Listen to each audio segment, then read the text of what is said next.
Hey everyone, and welcome back to the Infinite Respawn podcast. I'm Chicken. Oak Tree. Griff. I'm Baka. What's up, guys? It's only been like a month, you know. It has been a month. Well, our Oh last man, podcast it was has been September a 1st. month, let me tell you. There's a Oh, lot of man. stuff. I'm glad that things are settling out so that we can be back. And I think accidentally right back on our regular schedule.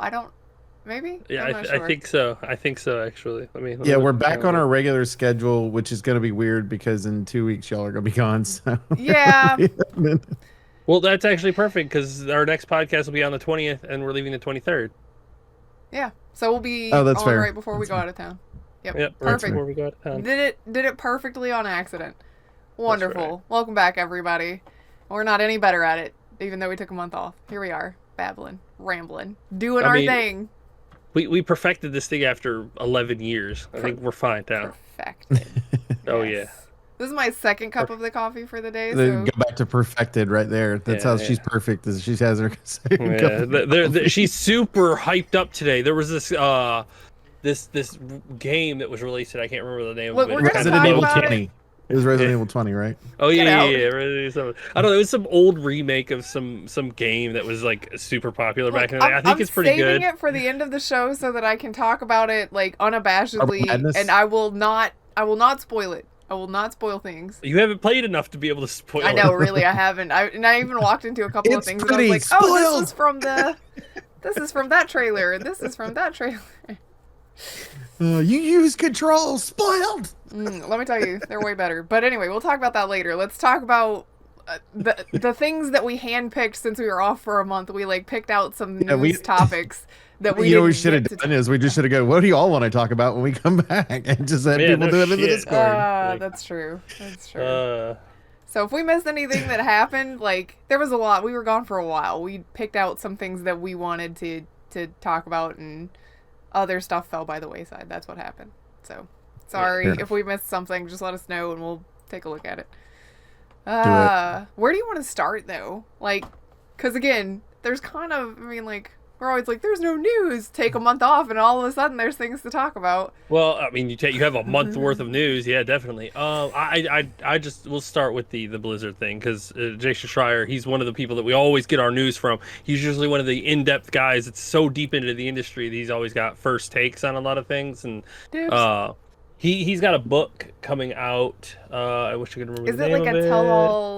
salacious, salacious Yes. novel kind of It's thing? a- Nice, the rise and fall of Blizzard Entertainment. That he and I saw the AMA that he did with it. Like he talked to over 300 Blizzard employees That's a lot of people. that have worked within which have worked in Blizzard within the last like 25 years. Like everybody from like the beginning to the middle to the start of Warcraft to everything all the way to the end up to now. Like he talked to all these people and then kind of wrote a book on specific parts from people and whatnot to kind of so there's a lot of stuff in here, and some stuff that we already guessed. This article, Mike Morhaime, one of the Blizzard's co-founders, back when he left, we kind of all of us kind of had this feeling that he left because of a lot of conflict in the higher ups, and it's kind of confirmed. He got tired of fighting with Bobby Kotick, and he was always trying to keep Blizzard kind of separate from Activision, but apparently after the fail of Project Titan, Kotick really started grasping in there. He made him hire a chief financial advisor and started like forcing more money tactics into the games to be able to make the company more profitable and things like that. And it went on for years, like this back and forth, this fighting, and it wore on him, and he eventually left. I feel like, feel and like I we're don't, all I don't shocked by necessarily that. feel like Kotick has always been this way. I've having read about him from when he first started in the industry, but I feel like he got this way as Activision got bigger. You had shareholders, all the shit that goes along with that. I feel like Blizzard's viewpoint was this: if we made $1 today, so we netted $1, we were successful. And not Yes. necessarily $1, whatever X amount was, right? Small amount. Where Activision's is, if we didn't net $1 million respective to that dollar, So think about it that way. We didn't net that, then we're not being successful. So they didn't, even if you're making a positive, I don't feel like they thought they were being successful at it. And I think that's part of the reason you get that pressure. So when you do lose the money that went into something like Project Titan, the you do have to have that revenue still there. And because World of Warcraft feeds everything else that they do, or did at one time, that everything that they do, they were content with having the loss, where Activision, again, having shareholders, everything goes along with it, would not have been. And I think that that's where you end up creating an issue, because you have two different dynamics of, they never seem to mesh to start with. I don't understand why that became a thing, but I feel like that's part of the issue. It's there. Yeah, it was definitely a difference of opinion on that, because Blizzard's always been about building the community, building good games, building things that people can respect, and pieces that will stand the test of time. And also in that book, this is one, like, definitely not on Bobby Kotick's side, but this is the one where he did it right and Blizzard did it wrong, in my opinion, based on what I have read. So if there's more to this story, you can more than likely. But apparently, with the absolute success, like unrivaled success of Overwatch, they, like, Bobby Kotick was ecstatic. I mean, this kid, like, he was screaming from the heavens about how great this was. The board of directors gave Mike Morhaime a standing ovation. Like, he was ready. He was willing to, like, funnel hundreds of millions into the development, because they were already working on the PvE side of Overwatch, and were already developing Overwatch 2, like, or the PvE expansions, or whatever you wanted to call it. And he wanted to build a second studio. He's like, let's do it. Let's hire hundreds of new designers. Let's expand this as big as we can. Let's really get this thing going. But assumedly, Jeff Kaplan was like, no. We need to keep this all in-house. We need to keep it as one entity. We need to keep the vision all together.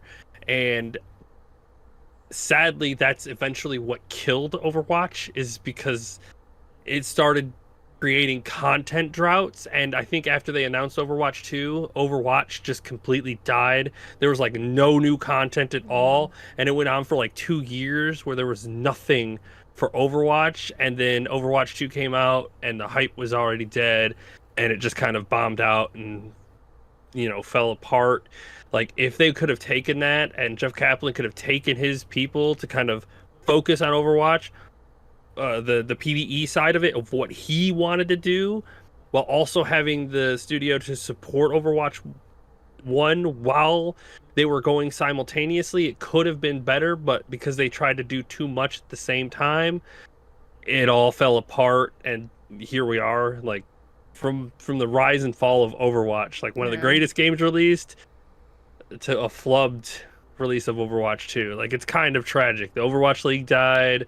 The hype and the community around Overwatch is still there, but it's really not like it was. But it makes me wonder too, because Activision did have their hand in the original building of Overwatch. If you look on the back of the original container, it even says Activision on it, versus everything else that they own says Blizzard. It was also the first game that they produced that did not have a Mac equivalent.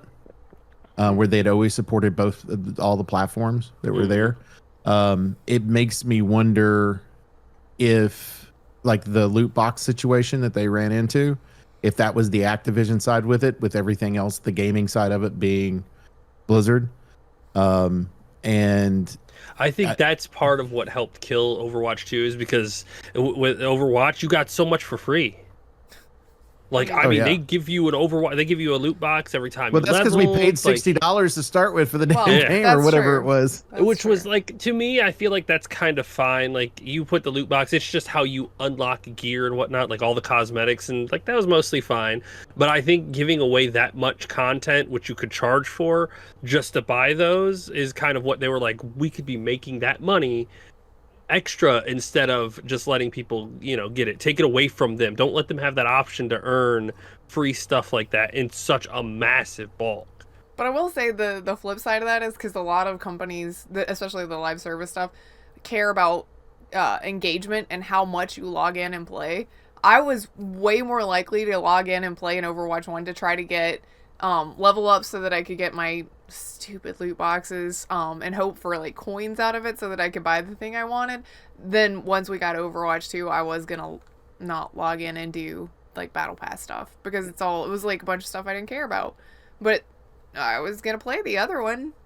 I liked the loot boxes. Like as weird as that is like I didn't wasn't like forced. the gambling part. Like I didn't like that you could just buy them. I didn't have a problem with it being as you level up, that's what they gave you for free. I did not like them selling the loot boxes. I would agree with that. Yeah. I mean, I didn't even open mine. I think by the end of it, I had like 500 or 600 loot boxes that I haven't unopened, and then they force opened them in Overwatch 2. Like they just didn't even tell me what I got either. They just unlocked all of it and was like, "Here's all your new stuff," and I was like, I don't even know what I got. That's a shame, but whatever.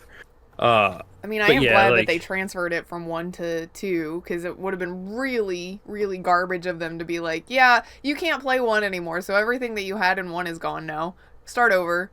Like, at least it transferred, but at the same time, I preferred the system from the first one as opposed to... Here's your battle pass, buy all this extra garbage. The store rotates, so if you wanted to buy something with coins that you have, you gotta log in every day so that you can maybe get it.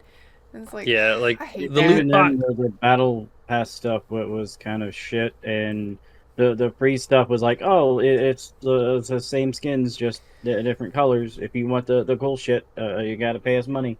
Yeah. Yes. Which, I mean, like, I kind of get you're kind of trying to monetize it so that people will buy the cool new, but at the same time, like, it does feel lackluster for somebody that's not interested in spending the money in that. Yeah. I think that was the big thing, is being able to spend money. But the whole loot box thing kind of gave me this feeling of MMOs and other games where you kill a boss, you get loot, you don't know what it is.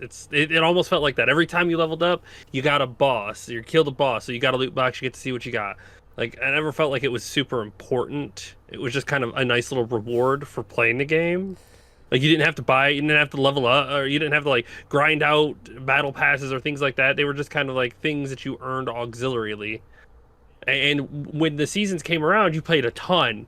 Like, Christmas season, you were like, oh, let me get that. Let me get a bunch of these Christmas boxes. And they even ends with the Olympics, which was cool. Yeah, like, the Olympics there was a lot of good stuff, because it felt like they took a similar model from World of Warcraft, where if it was Christmas, you had to go and do the Christmas boss, and you killed the boss, and you were hoping for pieces of the loot. It was the same thing. You played a bunch of Overwatch while the Christmas season was going. You were getting loot boxes, hoping to get specific loot. So it's kind of like that kind of engagement from their MMO over to this, and then they kind of took that out and like forced everybody into the purchasing option, where it was like, we have to make people buy this stuff. Well, they took out the part that was similar, because you just mentioned it it felt like it tied into World of Warcraft stuff. They took out the MMO part and put in its place the Call of Duty map instead. Yeah.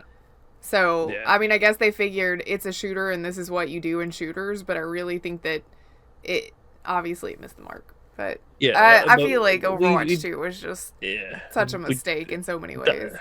Digress off of the book that he wrote, but there were a lot of failures from Activision's side inside of Blizzard, but there were definitely a couple of misfires from Blizzard and their keep it to ourselves kind of mentality. It's like they should have taken, in my opinion, that funding from Activision and like really expanded the Overwatch instead of, trying so hard to keep it in house, because their hubris ended up killing them. It's like, I mean, guys, you should have just taken it, hired the people that you wanted, started separate development, kind of grow it, because you could have done an entire Overwatch PvE expansion and released it alongside while keeping Overwatch going. To be fair, I could see the trepidation though. Like, you take the money from understand. The devil, and then all of a sudden the devil's gonna, we're not gonna try to do anything, and then it is our money though, and we do want this and this and this and this. So I can see why they would be concerned with going that route too, though. Like, it makes sense that they did, they were afraid to do it that way. Yeah, but then they did it themselves, so who cares? Yeah. So the book that came out, I've heard great stuff about it. Like, there's a lot of behind the scenes, a lot of details and things like that about all the stuff Blizzard. And if I read more books, I'd probably read it, or I might just have someone read it to me. I mean, there are I audiobooks. love audiobooks. So Yeah. So, but yeah, that was. I thought that was pretty good. That happened last month at some point. I think it just came out too. Yeah, I think it was. I mean, I'm sure that's why this is making the rounds, is because it's for the new, like the press junket for it. Yeah. But you know, that's what it is. I assume you're looking it up, so I won't move on just yet. No, you can go ahead and move on. I think it just released. Oh, wait, it just releases Tuesday. like so it's coming this almost, Tuesday. yeah. Oh, well, Yeah, we it can all comes check out it on out then. Tuesday. Cool. Perfect. One of the things you can look at too is kind of a follow up from something that we talked about not too long ago. Might take a little bit, might be short. Either way, but Unity is finally canceling the controversial fees that were everybody was dropping from Unity and starting to use other engines. They let go of the CEO that made that decision. Who's surprised? Yeah. Nobody. The new CEO is like, no, we're going back to the way we had it. It's a subscription service. Which is, I think is going to make a lot of people happy. Unity is such a popular engine to use. And the fees were really low on it. So I'm kind of happy for developers out there that were having to learn different coding that when all they knew was Unity at the end of the day. But I feel like that's a really well thought out decision by the new guy, and it should have taken him all of 5 seconds once he took the job. Yeah. So that was mid-September when that decision was made. Again, we've been gone for a month, so Yeah, it'll fully revert January 1st of 25. So there you go. Like, to think that they thought that was a good idea is just crazy to me. Like, I mean, that as soon as that came out, everybody was like, no, deuces, and it was like we can't do this. So it's nice to be able to see them come back and have another option, or at least to have this back. Well, he's also the guy that was the CEO before was also the guy that for Call of Duty wanted people to pay for ammo Yeah. or whatever. Yeah. Pay per reload or something like that. Yeah, it was like Yeah. pay for reload. Instead of Are pay per you view, it's pay per stupid? reload. Oh no, Fuck fast that paced game. I gotta put my credit card number in. Hang on. Fuck that shit. I'm gonna start running around with my knife. We're gonna melee this shit. It just bills you at the end of Knife each has month. one use, and then you have to buy a new one. Oh, Grif's in real trouble then. She's gonna have her wrench. She's gonna try to reload it, and it's gonna be like, please pay Reload $5.95 to reload I your try wrench. all the time to reload melee weapons. Come on, it still happens. Let's be It's a real. wrench. My oldest daughter started that game the other day. Thank you very Bioshock? much. Nice. She sure did. The original? The original. Well, it's the remaster. The remastered, remastered version whatever. of it, but yeah. Bioshock, the original one. Okay, Mhm. okay. All right.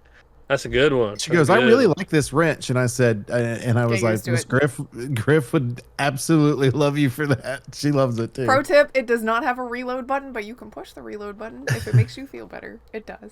What game is it that you can? Oh, it's Killing Floor. Where if you have a melee weapon and you hit the reload, it either like cleans it or it does a little twirl with it. Like whatever melee weapon you have, it has an Sarcasm. animation when you hit the R button. Okay, that works. Fun stuff. I hope she likes it. Yeah, she's lost at a particular point. I got to get her back into it so I can find where she needs to go, even though there's an arrow on the freaking screen. Sometimes those arrows are a little misleading, I guess, when they lead you to like a wall, but it's because the game. wants you That's to where the figure out problem how to go solving around. comes in, where it's like, how do you get around this wall? Your objective is over there. You go up, down, around. How do you get there? To be fair, in Bioshock, I'm pretty sure it's in the first one. It does have like the arrow tilts if it's up or down. So if you need to go, if you're on the wrong floor, you should be able to. It see. does. Okay, I couldn't remember if it was in that one or not. Mm-hmm. It's been a minute. At least it's in the remastered version because I saw it do it. I'm pretty sure it was in the original too. Then, because that remaster, Yeah. they didn't do a lot of changes on that. That was No, it's just definitely skins. remaster, not remake. Yep. Not that I'm complaining. It was still beautiful, gorgeous. Anyway, new stuff. What else? I got distracted. Don't talk to me about Bioshock. I will definitely go off. Annapurna Interactive has part of their staff that is left. a major section of their part staff. of the yeah. So You know like it's part bad of, when it's like part of the staff is left. Like, ooh. well, they were Ugh. trying to make negotiations with the person that owns it, and even the executives have resigned their positions because negotiations broke down. Evidently it's total chaos over there. This Sounds was like it. mid-September. I guess there's no other news since then because there's no updated version of this.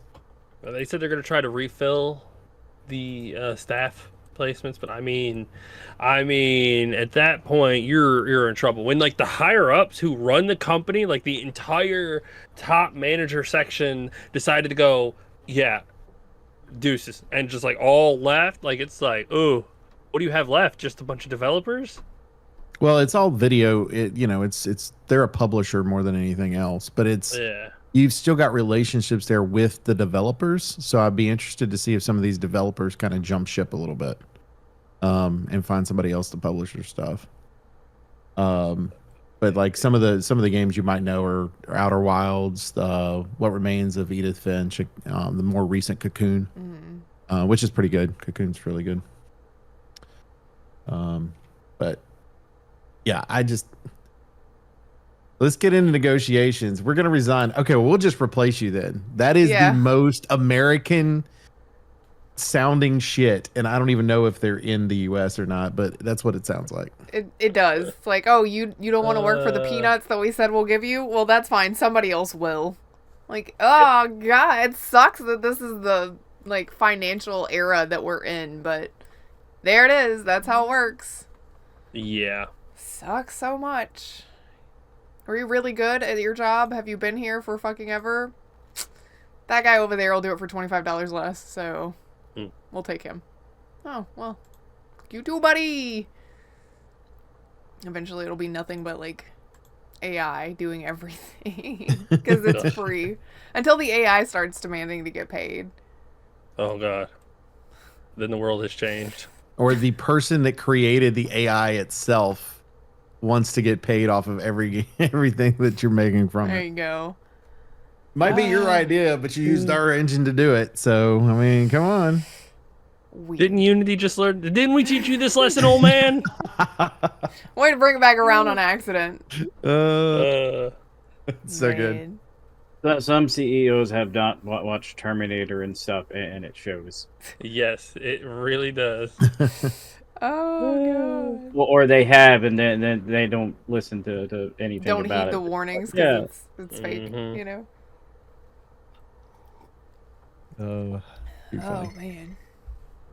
did I delete one of these? I think I deleted one of these. How dare you delete things?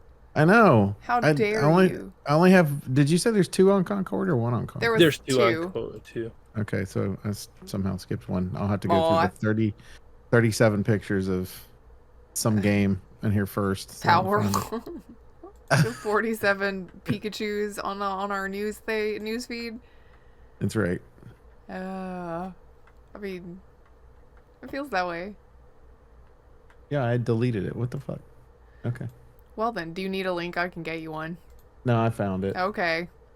But now I'm pushing buttons and it's ruining things. It makes I him don't know. slow. Yeah. I assume that means we're going to talk about Concord. We're talking about All right. Concord next. Which, by the way, that one screenshot from one of the articles, the Concord reportedly cost a bunch of money and, toxic positivity. That screenshot looks like a rip-off Guardians of the Galaxy screenshot. It does. 100%. It's like does. great value Guardians of the Galaxy right there. So about a month ago, Concord got pulled from. I'm pretty Like, sure we right didn't get to after talk about being this. Like launched, right after too. release. Yeah, we it was did. like 2 weeks Yeah. That after poor release. game. It sold around 25,000 copies. Pretty sure it was all refunded. They said we didn't do it right. Blah blah blah. Bad stuff. Bad stuff. Bad stuff. So that's tragic. But apparently the other article leads me to believe that that game. They lied to themselves. I had a hard time believing this, but that game apparently had a budget of $400 million. I mean, the screenshots and everything, it looks like they put a lot of money into the graphics of it. Okay, fine. But- You put $50 million into graphics, 100 million. Where did the other $350 million the staff, the go? development, the play testing, publishing. The game looks pretty, but if the gameplay is shit, I guess what people aren't going to do. Yeah, as we have talked before, gameplay is probably one of the most important. What was the game things. for? It was $40, wasn't it? No, it was. I think it was 60. Yeah, Was I it think a full 60? I think we Yeah. talked about it should have been less because it is, Right. you know, a game as a service that you still have to put a lot of money into. Or, well, you have the option to put a lot of money into, I guess. Yeah, I'm pretty sure it was released at $60, which is just crazy to me. I feel like if you are Oh, it was $40. You're right, it was $40. okay, if your team was concerned because the game wasn't coming together, but you just assumed that it would because you felt like your team was too good to fail, that should have been a stopping point for you. I get confidence and believing in yourself and feeling good about your product and, you know, seeing the good in the things that you're making. But there also needs to be a measure of reality added in there too. Like nobody reality checked them at all. Well, they tried to, but because as this article states, the toxic positivity, which they were... It's so weird. We're so used to hearing toxic negativity and all of the other stuff, and then toxic positivity seems so bizarre. This tweet is from somebody. I can corroborate the part about toxic positivity. Some sources I've spoken with blamed a head in the sand mentality carried over from the studio's Bungie roots. Oh. A sense that the game would come together because the team was too good to fail. Like, holy shit. Like, wow. If somebody brings up some negativity or some feedback or criticism and things like that, you don't just put it away and go, it'll be fine. It'll be fine. It'll work out. People will be fine with this. It's like, no, they won't. They really won't. Like, holy shit. I hope this is a lesson to them because, I mean, Sony lost a lot of money. A lot of money. Well, here's the thing is, so if they sold 25,000 copies, they made $1 million.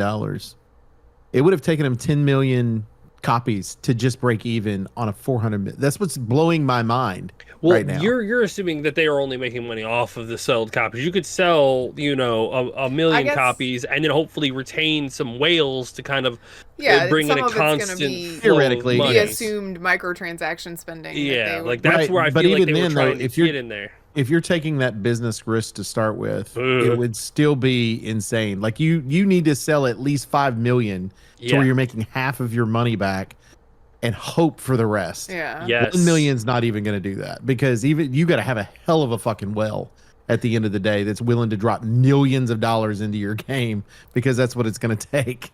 Maybe Well, because all again, they're Star Citizens. They were hoping that they were the next Apex, the next Destiny, the next Warframe, like the next Overwatch, something like that they were going to be able to bring in money on a constant basis. They brought in money for 2 weeks and then died. Like that is probably one of the biggest failures of video game release ever. Yeah. I would agree. 400 million just to release a game and have it recalled like 2 weeks later. That's I'm interested to see too, like, are they going to do anything with this game? I don't know. Man. I can imagine them absolutely shelving it out of like frustration and shame, essentially. But I could also see them letting it simmer for a year and then trying to launch it as a free to play with microtransactions and battle passes to see if they could make some money back off of it. Because, I mean, isn't there that one show that already has an episode based on this that hasn't launched yet? Yeah, they're talking about, people think that episode's not going to air. Huh. Because they're individual episodes, right? Now I kind of wonder if it will or not. Like, I'm curious just to know. I don't think honestly, I think if you're smart, you just walk away. You put any more money in there, you're probably not going to make back because everybody's already got a bad taste in their mouth from this. But I think if you launch it as free to play, people are going to be curious enough about it to try it out, and that will have some people stick to it probably. Like, it I may just not don't be a think huge, You could market but the shit out of this and go, you didn't get the opportunity to play the largest, worst gaming loss of all time. Here's your opportunity now. We're Now going to you release can. it for free, blah, blah, blah. Like, use it that way, right? Yeah, I And could see spin them the marketing. trying. Yeah. Yeah, but you have to put money into it to make it better. I mean, I don't disagree with that. But, I mean, you could, like she said, you could put it in. But what was wrong with the game would be my question. Well, one, it was definitely pay not to win. marketed. Yeah, because it was a soft release, right? Yeah, Basically, it the way was that they really did. a quiet release. Like, I didn't even know it had been released until people were talking about it shutting down. And that was like a week or 2 weeks. So it's one of those things where nobody really saw it coming. Plus, that market is just so oversaturated. Doing I would give you the know, oversaturation. Definitely a quiet release. $40, you know. Now I'm interested to see what Chicken finds on the internet is the issue with the game itself. Yeah, one of the Because you several- had 25,000, you had at least 500 people that were very loyal to the game at one point. If those 500 people could each put in $1 million, they might be getting close to reviving it. I do feel bad for it. I feel like it's also one of those things where there wasn't enough originality about it. It's like, oh yeah, all these characters are weird characters, but we talked about it on the last podcast that we did, where we were looking at the characters and picking out what their like actual equivalent was. This one looks like that guy from that game. This one looks like that lady from that game. This one's from that show and things like that. So I think it was probably that was part of it, was there just wasn't enough like, oh, that's neat kind of thing. Enough wow factor. Wow factor. That's what it was. That's what I was looking for. There wasn't enough wow factor for it. It was a lot of meh. It was. We went through that list, I know, and nobody I don't on it was disagree. like a standout that was like, oh, that's cool. So So do you Yeah. like said character? Cool. We got the mid version right here. yeah, that's pretty much it. Most of it is definitely the price to get into it, and it's just a poor marketed game and a very, very, very bland game. That's what I Like thought. it was just was not appealing at all, lackluster. and because we're in such a saturated market for hero shooters, and nobody, all of us poor folks who play hero shooters are not dropping $40 to try out a hero shooter. We're just gonna go play Definitely not. Overwatch or Deadlock I will say or we Apex tried or out Deadlock. anything else. Yeah. So like there are talk so about many that in a little options. There's so many options that I could just go and download and play and not have to worry about it. Yeah. I mean, And the game doesn't even look like that great. So yeah, maybe you can spruce it up a little bit and make it look a little nicer, and then throw it out there for free, and then host it for a year and see if you can make something back off of it.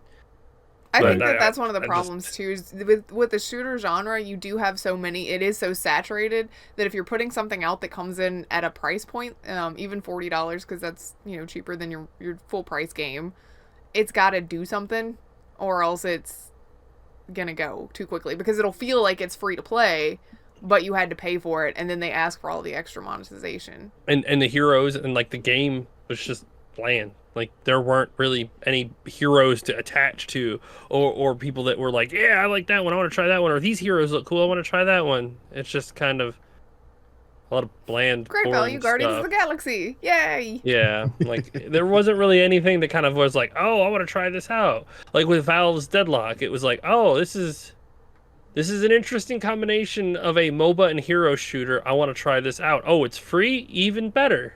Yeah, we'll definitely talk about that. I promise I will not take up all of the what we did this week by talking about Silent Hill. I haven't played enough of it. What to did we that do yet. this week? What did we But- do this month? Yeah, what did we do recently? So we'll talk about that, and I'm sure we can throw juxtapositions and suggestions towards Concord. Oh man, what else? What else? Well, while we were gone, we it all was a kind of while. knew. We all knew this was going to kind of happen. We just wondered it was more of when was this going to happen. So Palworld is finally being sued by Nintendo for multiple patent infringements. I find it very interesting because we've got two articles here. The first one states the fact that they're being sued, and the second one says that it's for the actual Pokeball? Pokemon throwing patent You throw a that ball they at a thing. just applied for.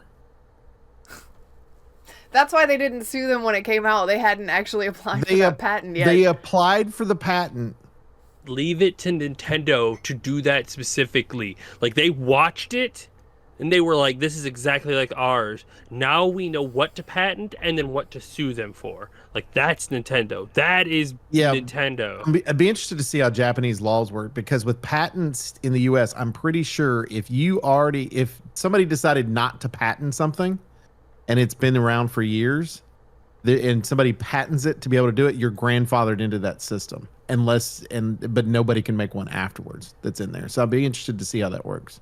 Oh, but the other thing about it is the ball itself looks like the freaking Pokemon ball and not like the Pal Sphere or whatever the hell it's called. You want to know how they're doing it? How? They are filing it onto a pre-existing parent patent filed by Nintendo and the Pokemon Company in December of 21, preceding the release of Palworld. That's right. They're doing it They dirty. get approved to the pad, though? If it gets approved, then they have a case, because then it will be put on the patent from 21, which is before. But I'd be interested to see, because there's there's a patent loophole in our system here in the US where it has to be different enough to where you could say it's not a patent infringement, basically. Could you say the same thing about the fact, because they put the actual ball in the way that it looks, could you make an argument saying it's not a patent infringement because it's not the same ball? It doesn't even look the same. I'm sure that's what the lawyers will do. I mean, I would if I was them. All they'd have to do is change it to like a square, and then basically you throw it, it hits it, drops to the ground, and then pulls it to the ground. Because that's different.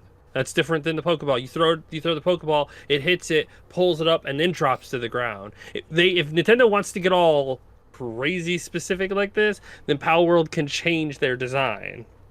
Mm-hmm. That'd probably be the safest bet to go. I mean, or instead of a cube, make it like an egg shape. Exactly. Well, I mean, it's already kind of an egg shape. Well, that weird top shape, I guess. Mm-hmm. Because in my opinion, there's no way in any world that you could say Palworld damaged Pokemon. Yeah, right. That's everybody's like no. Okay, you're being all pissy. Okay, Palworld, just change your design, whatever, and then let Nintendo. Palworld gave the fans something that they've wanted Pokemon to do for years, and Pokemon just hasn't done it like that. Yeah, like they wanted like an open world MMO style almost world for Pokemon to be able to play with friends and capture them and have fun, and Palworld gave us that, but with guns. Hell yeah. I have a question. Has there ever been a case of a patent case like this? Something similar, right? So in this case, you still have Palworld is still under construction, if you will, because it's still in early access. Okay. That because of the patent, and let's say they say, okay, you no longer can finish your game, right? All of us bought the game knowing it was going to be finished, right? That was our thought process. Yeah, this game is going to be finished. Shit. Could you do a mass lawsuit against Nintendo because the game can't be finished because of their lawsuit? I don't know. I'm not a lawyer. I don't know enough about law, but I can almost guarantee that there are several lawyers out there that would 100% take that class action. There's probably a few gamer lawyers that are already looking into that. Like, holy shit, if somehow Nintendo stopped production on Palworld, and then all the people who bought Palworld were like, hey, if I can't get the game I paid for, then I'm coming for you for my refund or my damages because I'm not getting what I paid for. And then, yeah, like, I think there might be something there. Hold on. And there's a way we can test this out. Dude, We got to get enough people. Friday the 13th. I mean, was that an early access game? It wasn't an early access game. It was a full release game. It was a full release game, but we no longer can play the game because they can't run the servers anymore because of the fact that of the class action lawsuit. Isn't the EU already looking into that? Please, Being able, please. like, taking away digital property that you own kind of deal. Yeah, they Yeah. are. I looking feel like to. that was okay. That was one of those ones they're working on. But please, there's like somebody out there is already working on a peer-to-peer way to run Friday the 13th, like with mods and whatnot. Please just let them do it. If you're not going to do it, let us still be able to play the damn game. Yeah, just Like, put the code out there. Yeah, but it's It's not so the company frustrating. that's not wanting to do it. It's the like that one dude that sued them that's being petty. So really, Right, but you can And be that's petty like, back well, by this putting the is code out my there. franchise. He lost, by the way. The company got the game back, so they could still work on it, but they already abandoned it. So it's one of those things where they don't want to go back to it now. oh, then yeah, it is on the company. Yeah. I do think, in regards to the Palworld thing, I saw one of the comments and I think it's funny. But basically because Nintendo is trying to patent it now after the fact, the comments that's like calling dibs on the girl you saw first 3 years ago on the day that your mate is marrying her. Like, I know, yeah, right? Dibs. kinda. Like, oh god, it's been successful. No, I want it back. It's fine. Does anybody have anything to say? Dibs? Dibs. Right here, dibs. Call Oh, dibs. well, they can't get married now. He called dibs. Sorry. I generally like Nintendo, but I kind of hope that they lose this one. Yeah, I- same. Because like that is kind of like, especially them to try to squeeze it into something else that was Yeah. filed previously beforehand. It's That's like, them that being kind of petty. kills. Well, they're overly protective sometimes, and But they always they're have been. reactive There- instead of there's proactive. overly protective, and then there's just like I'm going to be a dick. Yeah, like well, they that's should what I have feel tried. it is like with their YouTube channel stuff. I feel like it's being Oh, a dick. yeah. They had an entire program set up to be able to protect those people, and yet they went after the same people they were trying to protect. Yeah, it just Getting Nintendo rid of the gets program. silly on a lot of stuff like that. Like their games are solid, their hardware is solid, and things like that. But this is where you get the okay, somebody stop them, they're hurting themselves side of Nintendo. Yes, they are. It's weird. They're super consumer friendly, but also not your friend at the same Yeah. time. Yeah. Like they are very friendly, but they are not your friend. This is the part of the industry where you're like, oh yeah, that's right, they're a business, not our friends. Yes. Still Nintendo solid on a lot of other stuff. They just do have a very petty side. Yes, they do. A very protective side. I will give it is a very, And very again, protective side. I would give you protective, except for they are reactive about their protections instead of proactive about them. Instead of going, this is a unique thing, Pokemon has gained a lot of popularity, let us copyright this thing now. They waited until somebody copied them that they felt like they could go after. And they were reactive about it instead of doing something proactive to protect themselves. Well, it's because I think it's they're one of not so those- much protective, they're defensive.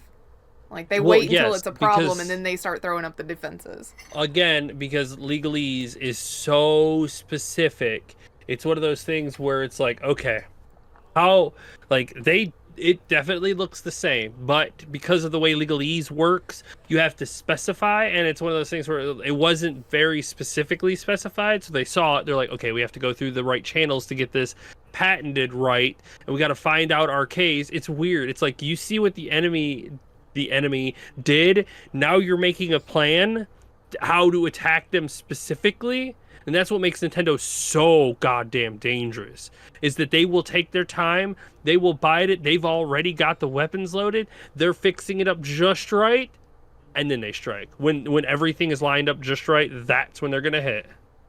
I find it interesting that a company that's 135 years old hasn't set themselves up to do a better job of protecting themselves. No, they're like Grif said, they're very reactive. They have a It's because great they have the money defense. to afford lawyers that allow them to be reactive instead of proactive. Yeah, that's the thing, is they've got a great defensive army. Like, you do not, like, every time you're like, okay, I'm good, and then Nintendo just comes out of nowhere and they're like, nope, that's ours. Here's the plan, here's the laws, we've got everything set in stone, everything's filed right, everything's good, you're in trouble now. It's like, oh, what the fuck? You know what?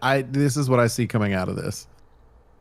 I see somehow on whatever the new Switch is called, Palworld's going to be on it Yeah, Oh, yeah. probably. as part of the negotiations, settlements, and all that stuff. Yeah, we'll do it, and then ours will actually have real Pokemon characters in it versus the power They'll the, do the like regular power. licensing stuff.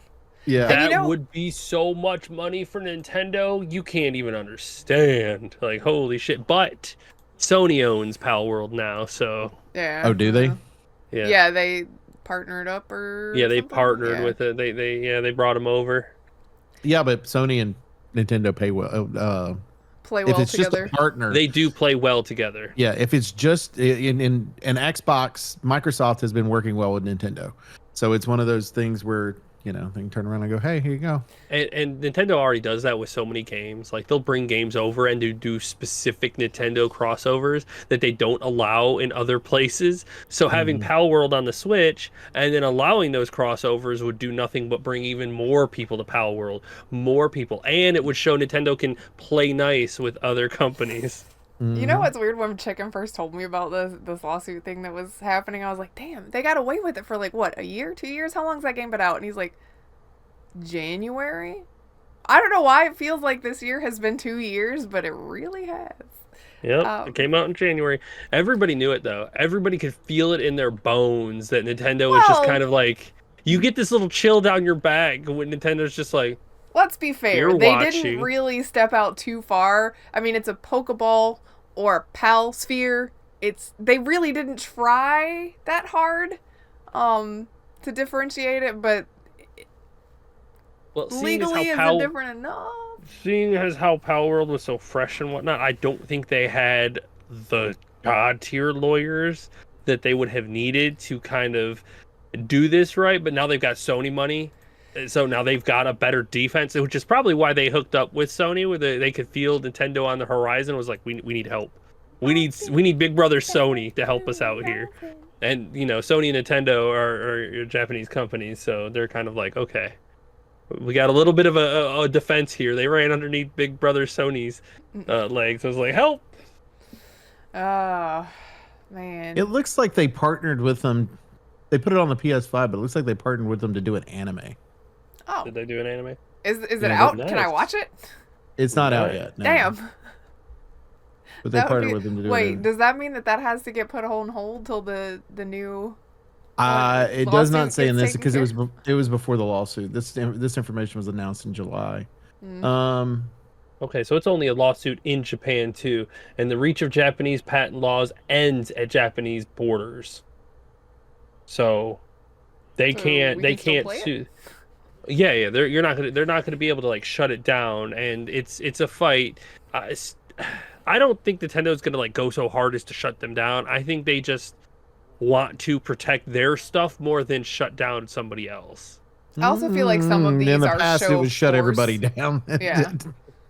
Well, on the we Nintendo will side see. of it, it definitely was, but Yeah, we will see. This is going to be a long-term thing. I have no doubt that we will see this playing out over the next year or so to see how it goes. Aniplex is the animation studio. Aniplex? Aniplex, whatever. Aniplex. Aniplex? It says Aniplex. It is. ANIPLE. It's just how it's said when it does the intro thing. Yeah, whenever Us you watch friggin' an anime, anime nerds just hear it, Yeah, kind of like when you somebody hear says it- Sega and you hear Sega in your you head. gotcha. always hear Aniplex. Mhm. Like the little shutter sound to you. Yeah. Yeah. So, which for those that aren't like, I'm not familiar that much with anime, but I do know some of the names on these. So, Demon Slayer Ooh. is on here. Cells at Work, which I don't know. Full Metal Alchemist are ones that Oh. Aniplex have done. So, Oh, Aniplex got a huge catalog. Yeah, like those are they some of the ones I one of can- the big dogs. Like Yeah. Yeah. they got plenty. yeah, so they're doing the Palworld one. Neat. Hell yeah, cool. Mhm. I bet that will make a great show too. I'd be interested to see like what, because there's no actual characters, unlike Pokemon where it's like your trainer and then all of your gym masters. I guess the gym people are All the same and whatnot. yeah. So I guess it'll be about that. I guess you Wait, could do what it is very it? similar. We'll find I out. mean, like I said, I think eventually, you can make maybe it a pretty good- if Nintendo yeah. doesn't crush them first. Oh. All right. Well, they're working with Sony now, so hopefully they got a little bit of a brace for this. What else? Again, we're doing news from like the past well, month. So. We're speaking of on Sony, which is perfect. It leads into the state of the play that we had too. Okay. It was That was a super few weeks boring. ago. There was it was September 24th. It was There really super boring. there really wasn't that much Damn, on chicken. there. Astrobot, the DLC, which that game came out and it has been blowing up. It is good. People enjoy the shit out of it. Well, I mean, the first one, like the one that comes with the PS5, is even good. So it's Yeah. like it does not surprise me at all that people are loving it. The Midnight Walk looks really cool. It looks like a Tim Burton movie. Yes, it does. It looks like Tim Burton built a game. And I think it's both the VR2 and regular PS5, so you can play it just from a first-person view versus having to walk through the other way. I was trying to think. It's been so long. Of course, Palworld was announced for PS5. It's been released on it. Oh yeah, they announced the DLC for TMNT Shredder's Revenge. Are you excited for that? Because I think they're adding two new turtles, Radical Yeah, Reptiles. they've been adding different characters to that one. Those are Mondo Gecko and Mona Lisa are the two new ones they're adding. like he Okay. already knew. He was like, "Bam!" Hey, that's why I I threw it to knew. him. They're also doing a collector's edition, which I got to see if I can find that'll have. But one of the things in it is the four Ninja Turtles done in the style of the game, but it's like the molds are almost like the old school toys. Oh, nice. Okay. Well, that's cool. That's neat. Hell yeah. If you can't tell, Baka's a bit of a collector. Yes. I know. You couldn't tell. You couldn't tell anywhere. I mean, look, there's a turtle shell right there. I don't know if I'm pointing at him, but look, there's a No, turtle shell right there. he's on the other side. That's my Oh. backpack. There you go. Right there, over Yes, there. Much better. I've got a bunch of turtles and the vans. I still have the old pizza thrower that works. I replaced the Oh motor. God, I remember that thing. Got all the pizzas to it too. I can launch it. Oh, nice. Don't aim it at someone's eye. You're not talking to our child. But too late. He's grown up. Yeah, you almost took Fred's eye out. Okay, touche. I had almost forgotten about that. Now. How do you forget about that? I still have it burned into my retinas. Baka going, hey, look, and Red going, huh? Poke With right an here under Assassin's his Creed eye. blade. He's like, look, I fixed it. Poke. Oh, To God. be fair on that, like I had played with it multiple times and was like, cool, it's working just fine. And I was like, neat. And I finally did it that time, and that's when it launched. Oh, my God. I'm just glad that it did not hit him in the eye. That's all I'm saying. I'm just glad it did not hit him in the eye. Hit him under the eye. They like a few years later with the Assassin's Creed game make one that launched or something? Yeah, Well, I'm I pretty mean, sure there's a launching one. They had the little crossbow attachment pretty early on. Baka was just ahead of the game. It was a hidden crossbow launcher. like Spider-Man, but with a How'd that blade. go again? I didn't quite It was hear the that. prototype. Yeah, prototype. What else was it? The shit. PlayStation thing. Legacy of Kain Soul Reaver 1 and 2 is getting a remaster, which was a pretty popular game back in the day. I'm Are they wondering if they're rebooting trying to that reboot it. series? That's what I'm hoping for. No, I think that- well, I want them to, or at least continue the rest of this, because the story never really got finished. No. So this might with be the to middle test the game. waters to see how Yeah, I popular think it is. I think it's what it is. I think it's cheap to remaster it, cheaper see. to remaster it, and see, because those games were Yeah, 'cause- what, early 2000s. Yeah, because they started PS1 with Legacy of Kain, Blood Omen. Then we got Soul Reaver, Soul Reaver 2, and then we got Blood Omen 2, and then Defiance. So it's been a while. And the Defiance, they were working on a sequel, and then it got scrapped, and then somewhere along the way, some company was like, yeah, but we'll let you do that if you make this multiplayer game based off the universe for us, and that kind of got scrapped. And then it's kind of died from there. Hey, but Tuesday, December 10th, you could get for PlayStation 4 and 5, you can get the remaster. I don't have PS5, so Yeah. Same. Oh, There just wasn't yeah, I just enough play all my games on PC. these days. I mean, even still, it's like I own those games anyway. So if I want to go fucking play them, I'm not going to spend money to. I'll just go fucking play them. Well, I've but got it's the the system. remaster. It's pretty. I would assume. Mm, It does look a lot better for sure, but Yeah, it definitely looks a lot better. It's gonna look better, but do I Gonna play really the want to same. go out and buy a PS5 just so I can play those remastered? No. Hell no. I'd Sony rather would spend like the you money to, and though. get me well, yeah, I'm sure. I mean, but that would.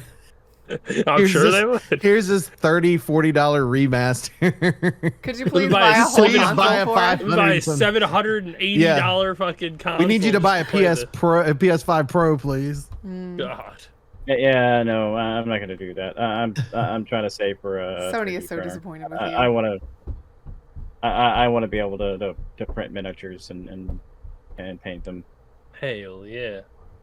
Our child was running around right above me. Yeah, I know, I hear him. Oh, what else we got in this thingy? Aside from another Dragon Age trailer, because they can't stop. Like, I don't even think there's going to be anything left in the game they haven't showed you by the time this game comes out.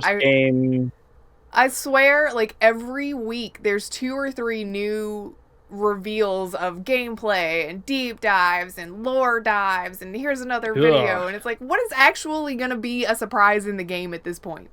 They don't want the surprise. Like, they have no confidence in people buying their game because it's Dragon Age. They want to they are literally trying so hard to sell it to you. I am trying to not look at any of it, and it's just like in my face constantly. Like, I think stop. part of I it, don't want that. I think they were going to do this anyway, but I think maybe not to this hard. But I think it's because of the reaction to that very first trailer they showed all of us, where everything looked like a fucking cartoon. That they were like, no, really, guys, it's not a cartoon. Look, we'll show you another angle of it. No, really, guys, it's still not a cartoon. Look at this angle of it. It's like we get it, but like, I've seen posts on Reddit and stuff where it's like, oh, who you guys gonna take in your party? Because now we know all of their backstories and everything about them, and isn't that cool? And all of their places. It's like, no, I want to learn about them organically in the game, or else what is the point? Like, if I have to go and read and watch all of the extraneous content that keeps coming out, it's been 2 months of, like, weekly videos. That's too much content that I have to go dive into before the game if you need that to actually understand the game. Stop it. Let me play it. Just stop showing me stuff from it, or stop trying to show me stuff because I'm not watching it. But a lot of people are. But again, that was one of the things they did, is they're like, here's another trailer, and also the mage deep dive. And it's like, it's Dragon Age. Do we really need a mage deep dive right now? I'm pretty sure we can figure it out when we load up the game. Thanks. Yes. I mean, somebody wanted it. That's what it was. I mean, I guess you're right. They're trying to, or whoever said yeah. it, you're right. That they're trying to sell it to you if you've never played it before, but... I think it's going to be an okay game. I just don't think it's going to be groundbreaking. Honestly, I think that Silent Hill 2 is going to have a better reception than Dragon Age Veilguard. I think the reception for Veilguard is going to be like, yeah, it's a good game. You could play it. It's great. Yeah, it's good. But, I mean, the reactions with Silent Hill, like, oh my God, have been groundbreaking. Like, it's, like, people are just fanatic about it right now, which is good. Like, I'd love to see that. Veilguard, I just don't feel that. I think it's like they're trying so hard to force just a good game sale. I feel like, though, too, people already know what to get with Silent Hill 2. Like, it's a game that's been out for years. They're just getting a very prettied up version of the game with a little bit better controls. You know, yes, so and better no. controls. The way that I like, I was trying to be kind. I'm gonna to do this. It's like Resident Evil 4 to Resident Evil 4 Remake. Is that they redesigned the game into a much better standard. Like, some of the weird things or the off-putting, they made it better. You don't have to Story-wise, gush over Silent Hill right now. We'll talk about like, Silent Hill. Story-wise, gameplay-wise, music-wise, they made everything better. Well, I don't disagree with that. I'm just saying, but you know what you're getting. It was already a good game. They're making it into, or some people think, a great game. And they're already making it into a more modernized great game or good game, right? Well, Depending that on how was you feel about the Really, game. with a remake, it could have gone either way. That could have been that was absolute the trash. fear with Anyway. everybody up until last week. Right. Anyway, Where when you're talking, you're talking about Dragon Age, who's had Dragon Age, it's a brand Bioware's new had game. misses, a lot of misses. Mm-hmm. So yeah. it could be hit or Veilguard's miss. kind of like, what To you be gonna fair, get? though, they showed us Anthem, a lot of Anthem too, and it looked fantastic. And then what we got was not fantastic. Okay, I mean, it was the but gameplay in that game was fucking, it had potential. God, so good. We'll just see if Yes. Bioware's learned anything since then. Anyway, There was so much potential. Well, they're there. using the same engine. Well, actually, they're using the updated version of the engine. Yeah. But God, still, Frostbite, please. They must have had frostbite while developing that fucking game. My face is tired. Shut up. My hands don't work. It's like, damn, people. Are you gonna talk about the last announcement that's on that? Yes, Horizon Dawn remaster, some Lego games. I know which one you're talking about. Yeah, I know. There's I'm no waiting on you, Fortnite buddy. controller. I would have said it, but that's your game. Yeah. Watching the whole entire thing, like I was watching it in hopes of something for Resident Evil, and we got through the whole thing, and then they started on to the last one, and I was like, oh, okay, let's see what this last one is. It starts playing, and I'm like, oh man, that looks good. Oh shit. And then it played up the title, and I was like, oh my god. First of all, Sucker Punch, good shit.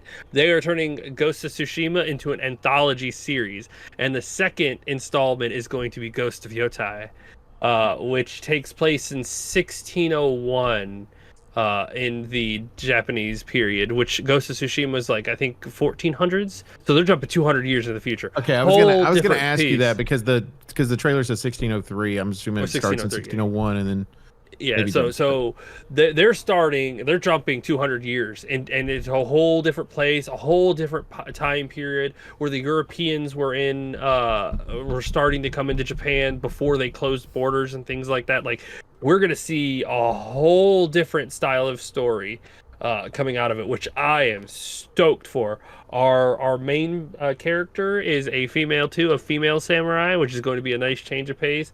And they said they're going to try to they're working to make the game not so repetitive, which to me, I've seen this debate a lot on the Ghost of Tsushima thing versus the Ghost of Yotai on how they're stylized. A lot of complaints are about the repetition style of like doing the haikus, chasing the foxes, outposts, things like that. Like, people are like, that stuff is terrible. I hate it. It's boring. It gets repetitive and I don't like it.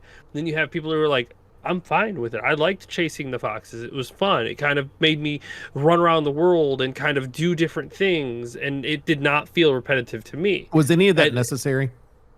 For what? For like to continue the plot line of the game? To continue the plot line? No, it was a lot of cosmetics, or some of it. I think the foxes might have been for upgrades or something like that. I think it was for upgrades, but I think you didn't have to do it. It was optional. Yeah, you could. Upgrade. Yeah, you could beat the game. Like Okay. A lot of the outside stuff was not forced. So it was just people complaining because it was something that wasn't their gig. Yeah. It didn't affect the actual game.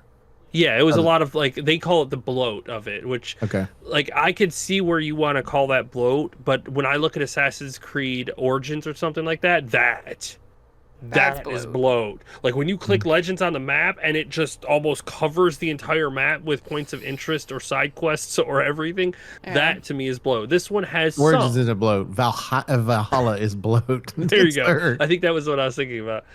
Origins is just a little larger, but it's not. Yeah, like, Unity, but this one, it had enough.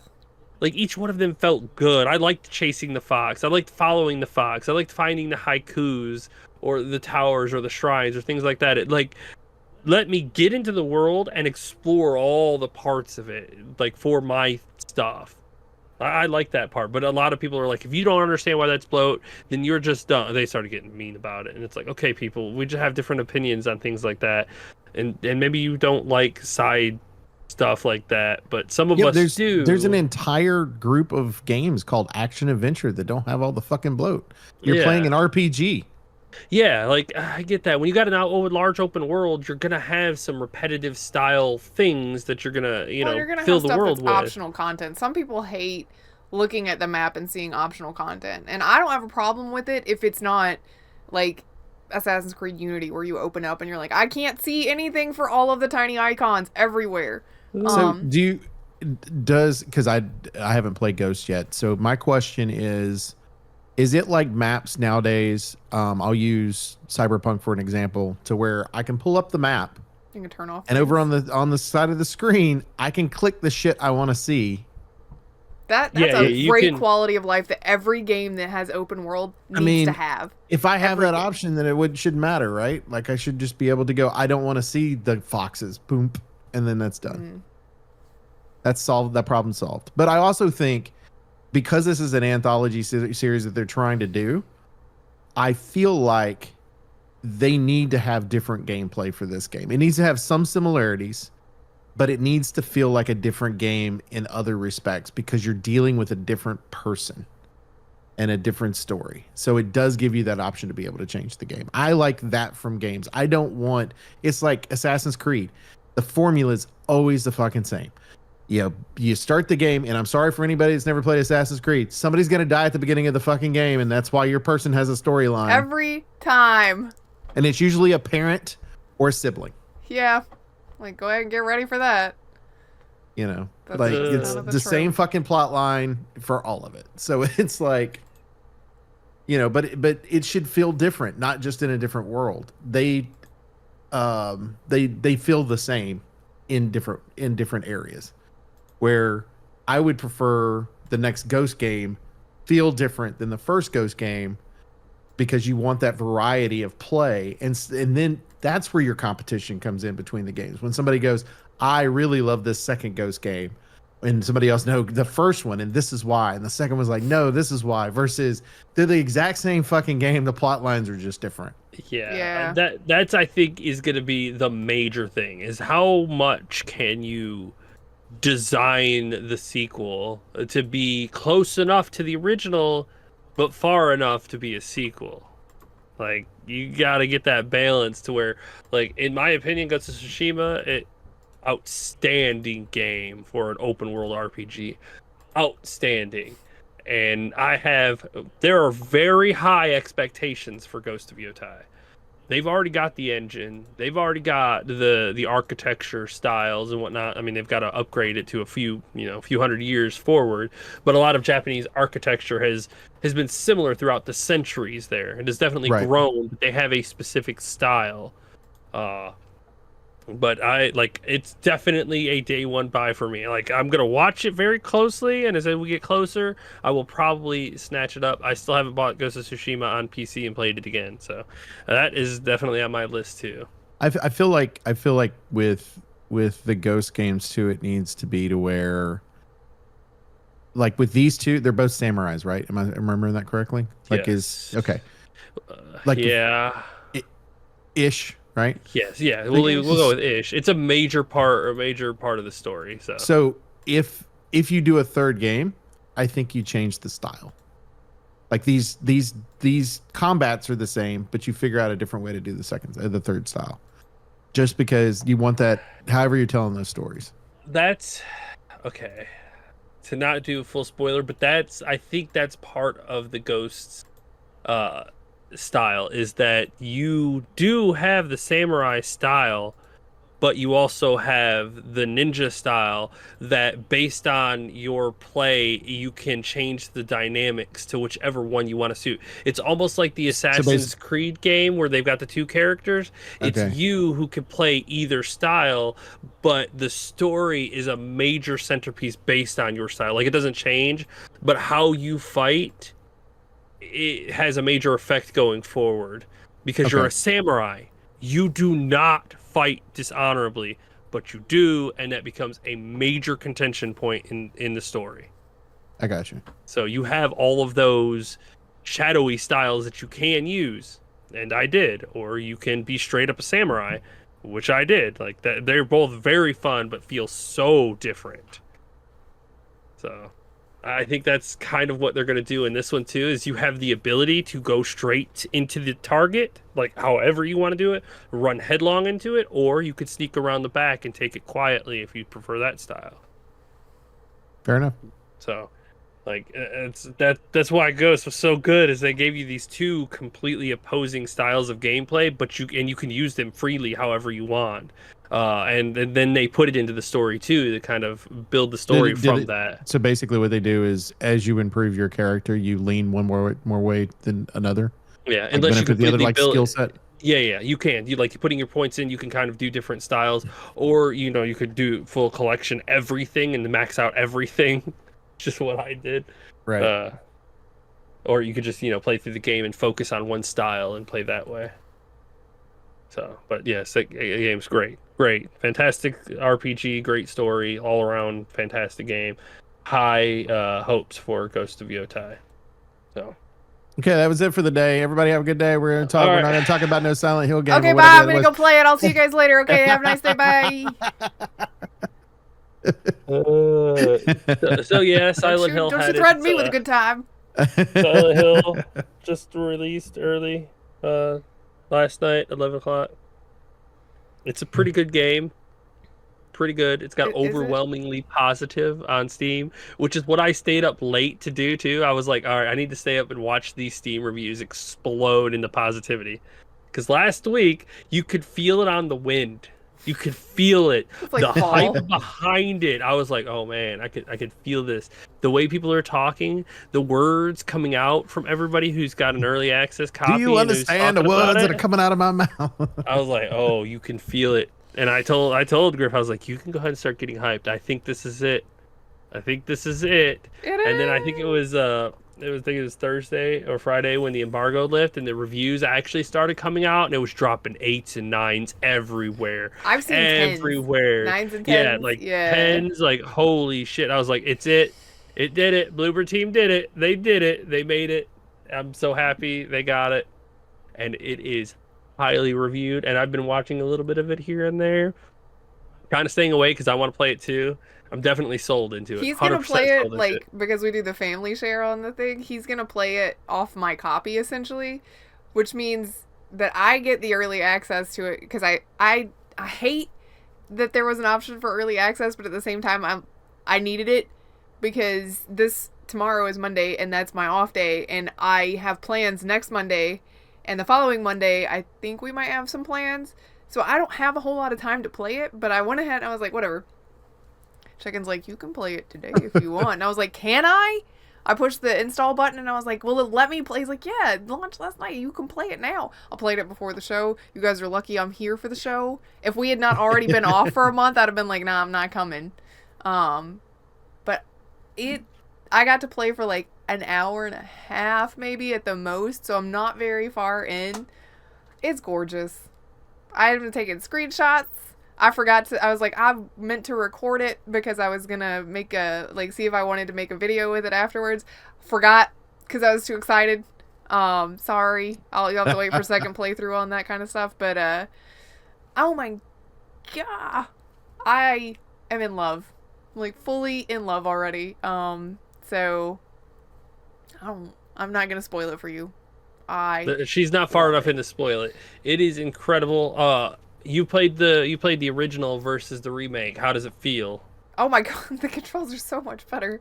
Okay, minus the controls. Of course, they're gonna be modernized in a good way. It's easier to see. I was telling you earlier, Chicken. I knew that it was all Silent Hill as far as the whole franchise goes. Most of them are set in the same town. It was just one of those things where that did not fully click with me until I could see it better. Like graphically, I can see the town a little better now, and I'm like, oh yeah, this is the same town as parts of Downpour. Oh, okay. So it is nicer to be able to see more, but they've also added some stuff that was not in the original that is like already I'm like, I see you. I see what you're doing here, and I like it. How does the intro play? Like, did it play out exactly like the original, or is there an alteration to the? No. The intro is pretty real to the original. Similar? You know, yeah. Okay. But after that part is where it starts getting. It's not like, oh wow, this is totally different. It's just some added stuff and some different. That's advantages. always what remakes do. Is you respect the original. Like, you have to play, like, I'm pretty sure developers are, like, playing the original while making the new one and going, man, I wish this was here. Cool, let's add that there. Okay, I wish this was here. All right, cool, let's add that there. Man, it's adding or, hey, more toppings. I can see that they did this because of limitations. Let us do this instead. Looking at the original reviews for the original version of the game, it averaged between an 8 and a 9. So they basically just bumped it to a 9 to 10. Is what it sounds like based on the current reviews. Yes, it's good. It is good and great. I was so happy that I almost 23 years cried. later. 23 years later. And this is like, I don't know. There'll be those people, I'm sure, in the community that are like, oh man, the original is so much better. Y'all shut up. I've seen like I didn't read them on there. I just saw it when I pulled up I messed up and put Silent 2 reviews first, and Oh. of course it pulls up the new ones first. Yeah. And then I was like, oh wait, original Silent 2, and then just did wiki and then went through all the reviews that way. But there are mixed reviews on the game that they're like they did an okay job. And it makes me think those are the people that are reviewing the game, is what you're talking about. Probably. Those are the people that are wearing their little rose-tinted glasses and going, the original was such a pinnacle. Granted, again, an hour and a half in, and some of that time was spent just looking at the environment, so... The Silent Hill 2 remake wiki actually got shut down earlier today because people were bombing it so hard and editing it so badly to make all the reviews be a 0 out of 5. Like they were just completely destroying it earlier. I don't understand why people want to be like that. Like, don't for the remake or the original. The remake, on the remakes wiki, they were going in there, and which I don't know many people who use the wiki to check their games reviews or whatever, but some people do. But they were just do in the past. Yeah, they were just petty, and they had to shut it down because there were too many edits on the page at one time. So they're like, okay, we've got to lock this page because your people are just insane editing it. Like, what the hell? Okay, leave it alone. I have opinions on other games and things like that. Like, we were talking about Dragon Age earlier, and it's like, stop. But I'm not gonna rain on the people's parades that want to do that. I don't want to. I wish I could get it so that I didn't see it without leaving all of the Reddit stuff and everything, but I'm not gonna rain on their good time for it, you know? And I'm definitely not gonna go and start editing wiki pages and doing shit like that, because that's just rude and stupid. Insane. If you have that kind of time on your hands, go find something better to do. Go back and replay the original that you're so in love with. Like, let it go. Let it go. I'm interested to see as this game continues on because to me it feels like this game is is going to be close to the original that it's going to be a true upgrade, because I constantly compare it to Resident Evil styles. Resident Evil 4 is such an upgrade, but also a cleaner version of Resident Evil 4. The community has understood that they are both completely separate yet the same, where you can like them, because Leon in the original is different, so much different than Leon in this one. So they've taken different characterizations out of these, and like humor styles in the original is a lot different than the humor styles in this one. Much more serious, darker tone, a lighter, more humored style of old Resident Evil. Like, are these two different like that, or is this one just like a true masterful upgrade that it will overshadow the original eventually regardless? I don't know. I'll have to play it some more and find out what the rest of it's like. I think you're more likely to get, if the game is as good as everybody's saying it is, the quality of the game that's going. The problem you're going to have is, like, right now, before 2 days ago, before the day the game was released, if you ask somebody that is, let's say, 20 years old, 22 years old, something like that is a hardcore gamer, hey, play this game that's older than you. And it's a classic game, really well done, fantastic. Controls are a little clunky, but story-wise, everything else is great. You're going to see why this is a great game. And they knew there was never going to be a remastered version of this game, or there's already a remastered version of it, but there's never going to be a remake version of this game. They would probably play the game. They will never touch that game now because this one exists. Yeah, that's what I'm interested in, because I've seen a lot of people ask, do I play Resident Evil 4 remake or do I play the original? And they're like, they're two totally different games. Like, the feelings in these ones are separate, so it's good to be able to play them both. But if somebody asks, which Silent Hill do I play? Do I play the original or this one? Our people are going to be like, just play the remake. It's just all around better than the original. Like, the original is a classic for sure that has its place, but this one is just that game better. I mean, it interested feels like to it's see, leaning that way. That's kind of what I'm getting from the community. I would say, with that question, have you played, previous older games? Because for me, one of the things that almost broke me playing the original Silent Hill 2 was the controls. It was so hard to maneuver and do things in that game, having come from a place where I've played newer games and I was trying to go back to something that I had not played. Because it's fixed camera, correct? It was. It's not now. That's what I'm saying. It was. Yeah. You're talking about the original. Yeah, so it fixed was. camera. Yeah. Okay. Which is one of the things that people are yelling about. Oh, it's not as scary because you can move the camera. And you better believe I have already cheated the camera around the corner to see if there was something there 3 times in like an hour and a half. So yeah, I love it. Thanks. Yeah, all you do is change gameplay for that. It's not that difficult of Yeah, thing it's to not. do. It just changes the style. It's like from 4 OG to 4 Remake. You made it so that you could move and shoot instead of stand and shoot. Yeah. Yeah, it changes the gameplay, but as long as you upgrade the game, you can adjust for that gameplay change, which I'm sure that they And did I mean, in it's one of Silent those Hill things where 2. if you play the new version of it and you really, really like it, then you'll probably be more inclined to go back and try out the original just to see what it's like and stick with the god awful controls to just see it versus, oh no, go play the original first before you play this.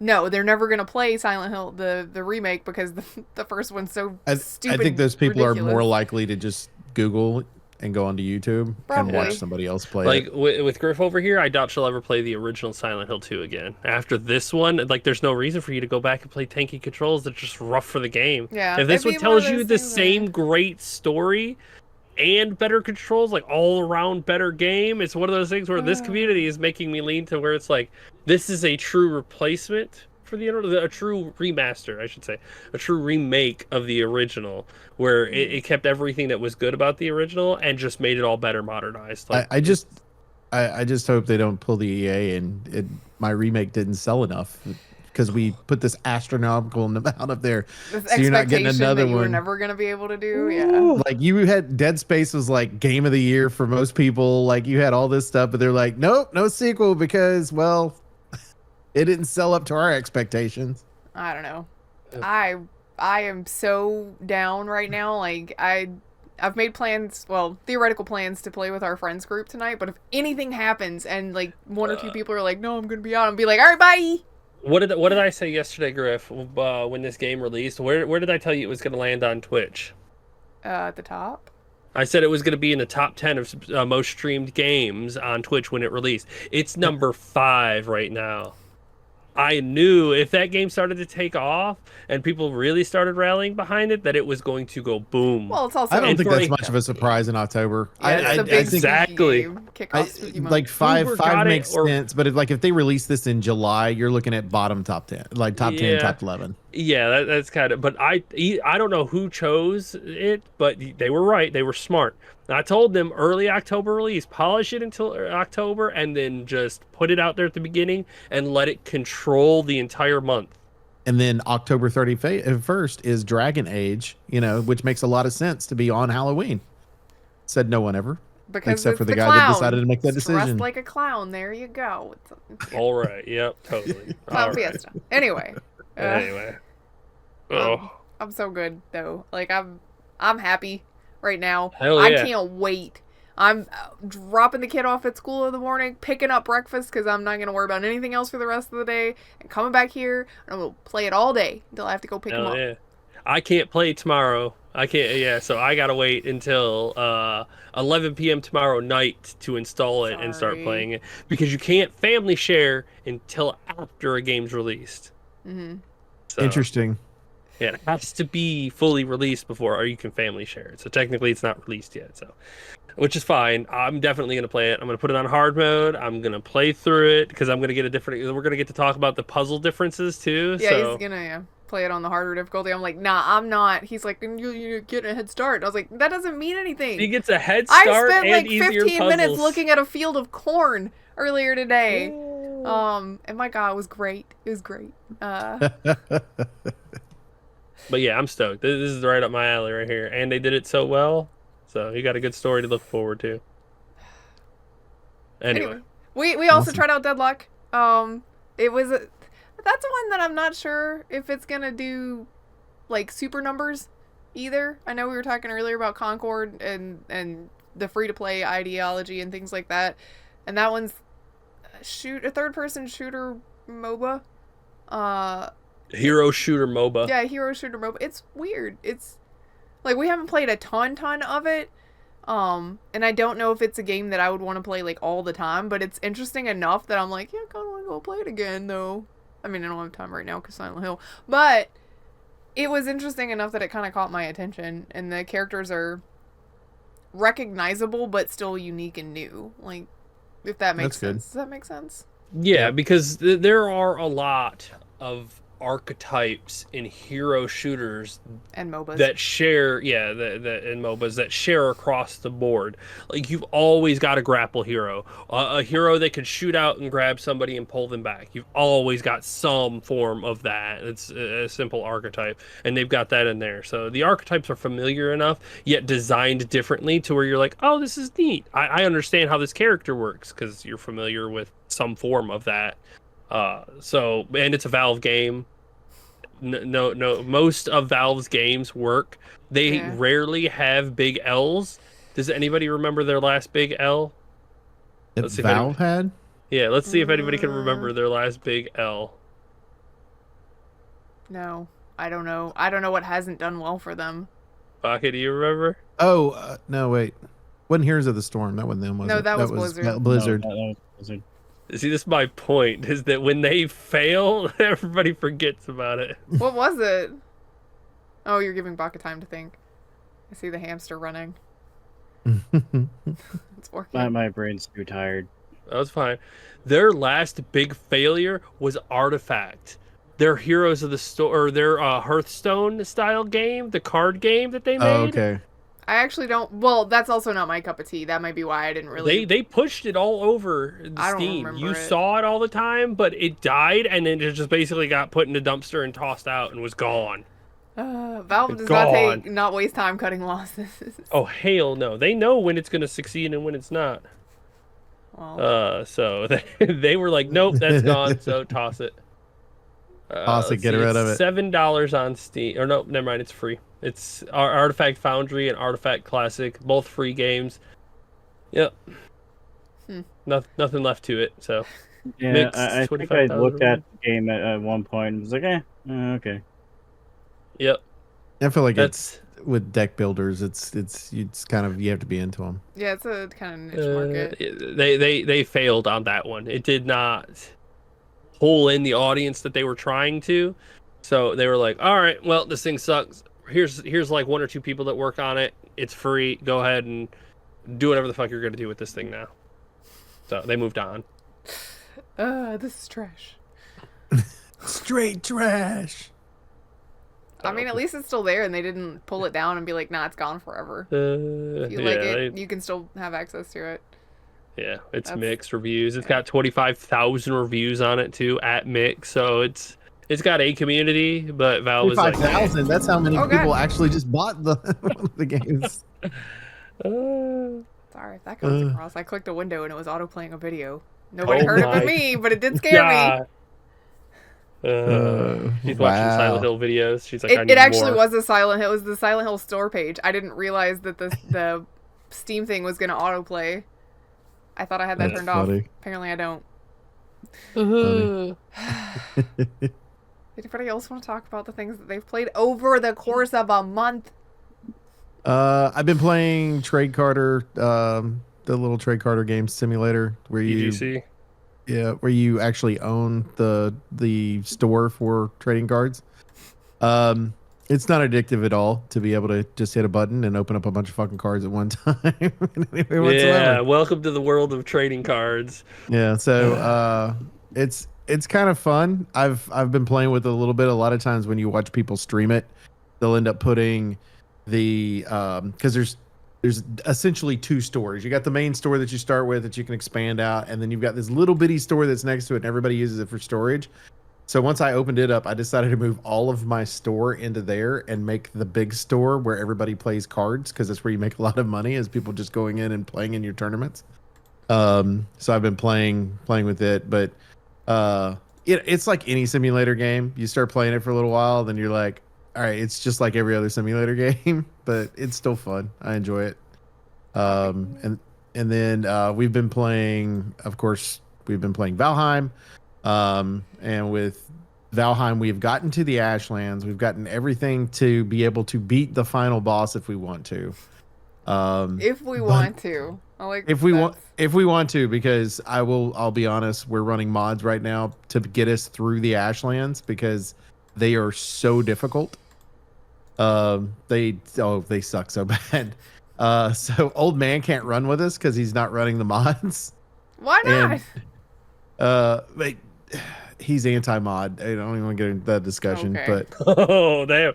You know it's a bad discussion. When he's like, I don't even want to talk about I it. don't even want to get into it. When Oak the diplomat can't put into words what's going on, yeah. Yeah. So yeah, he can't roll with us that way. He actually tried once, died, and rage quit the game. Damn. Okay then. So we had to find a place to go, and I had a teleporter on me, put the teleporter where it needed to go, and ran all of his stuff back to the house. So now it's just kind of like, hey, dude, I need this stuff.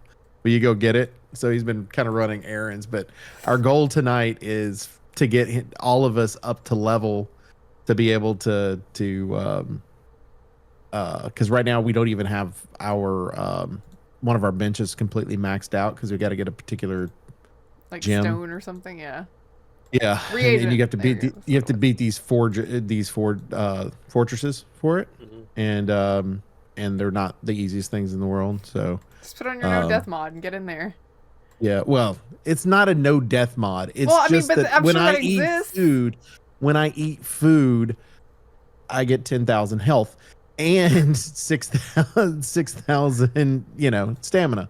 So it's not really a no death mod. You can die. I have died through it because once your gear goes, you'll be surprised on how hard they hit.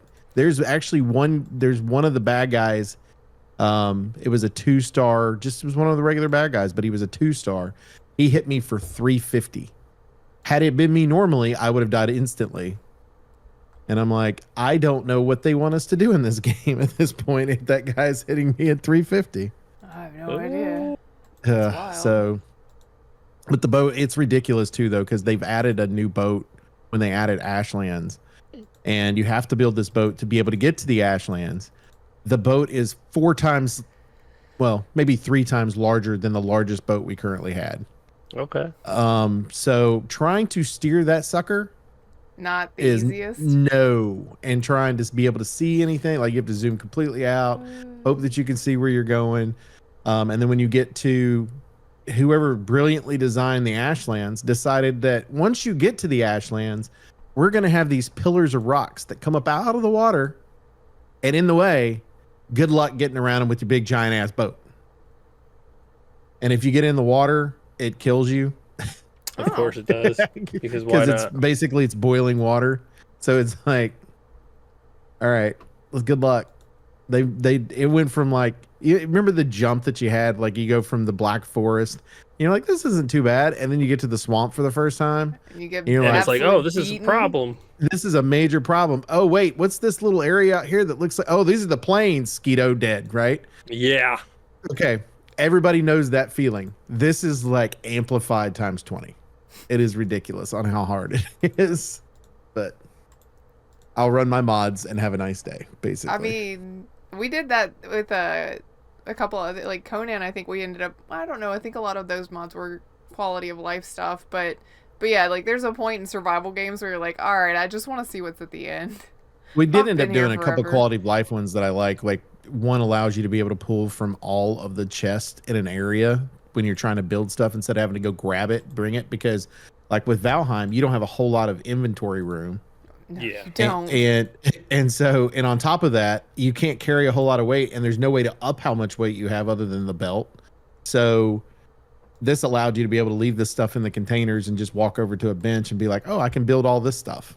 That's It nice. was nice. Yeah, very nice. You can do the same thing with the food. It was fantastic. Yeah. And then then we found a backpack mod that you take whatever cape you want to, and once you get that cape or get that backpack to a level 2, it takes on the properties of whatever cape you used. So we used the feather one. That's nice. Like that's But then you hit tab and it opens up your main one, and then you have your backpack up underneath it, and then you just move the stuff down into the backpack, but you can only pull from your main inventory. So you just move the stuff up as you go. It's nice.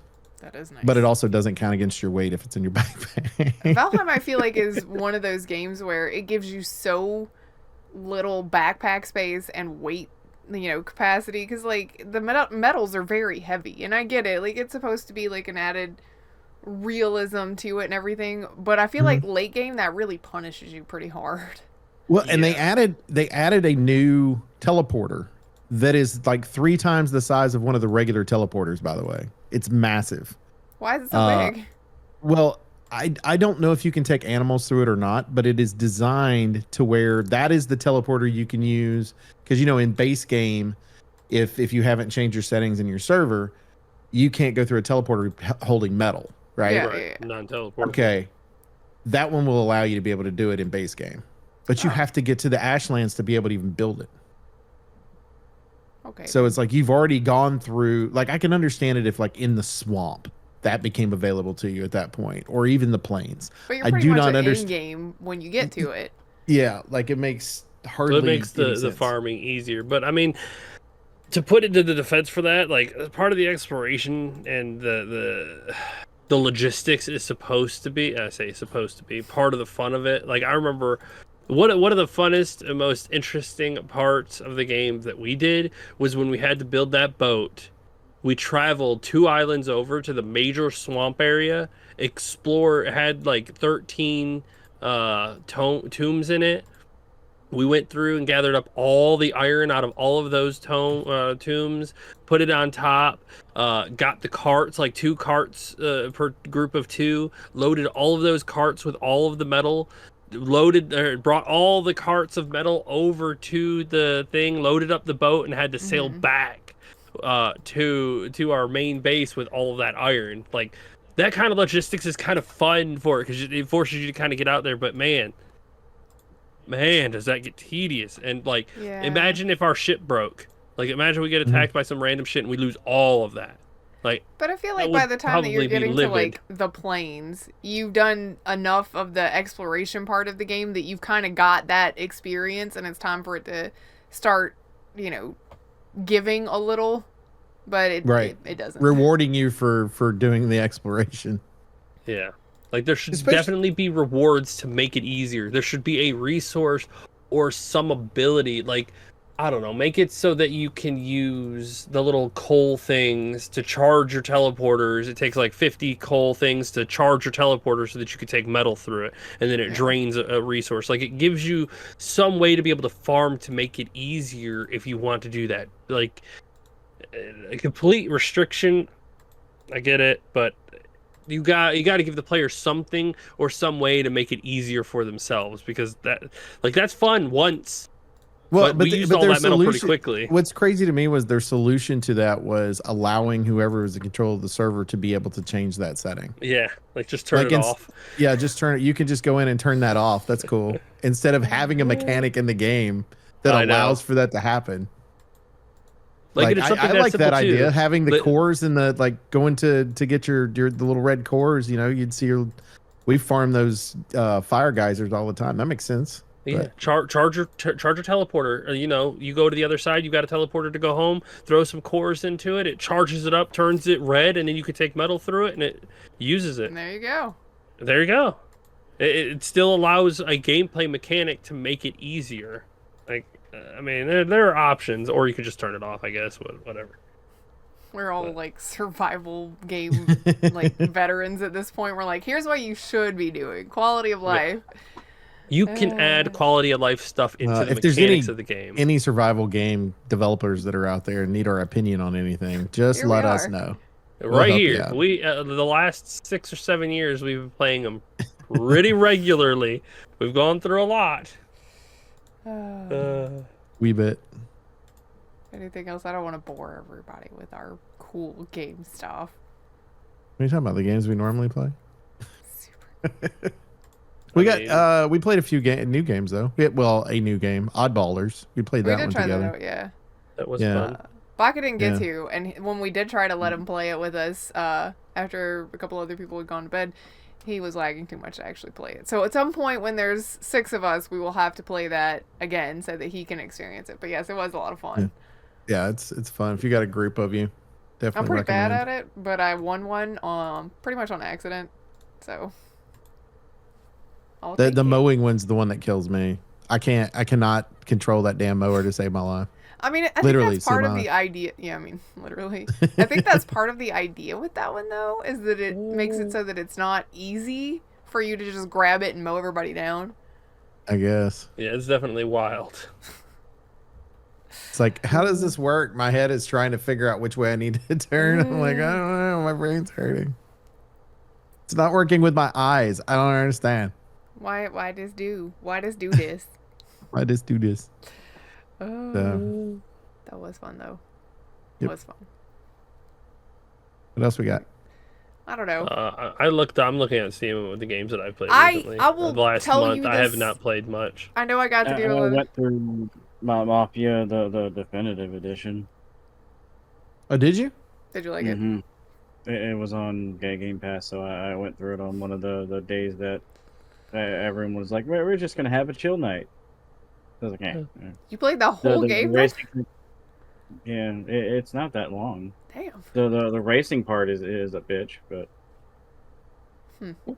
because you're driving old school cars, and it's like, no, you have to get first in this race. You can't get second, third.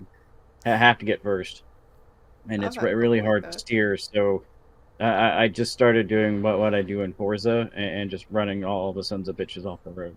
That's what you do, man. It's a racing Do it. game. You can just run them down. I First was place. like, yeah, I'm not doing that shit. I'm getting first. I'm continuing this fucking story. That's right. That's how you do it. I've been replaying Final Fantasy 15, and I've only done one of the DLCs, and this time through I'm like, all right, since I already know how everything plays out, when I get to the point that it's one of the other characters' DLCs, I will, save it, go out, play the DLC, and come back. And Ignis is fine. It still plays pretty much like your main game. I skipped Gladios because I forgot to do his, really, and I've heard that it's like the least entertaining one, so I didn't feel terrible about that. But I just got to the Prompto one, and for those of you that have not played Final Fantasy 15, he's the one that has a gun.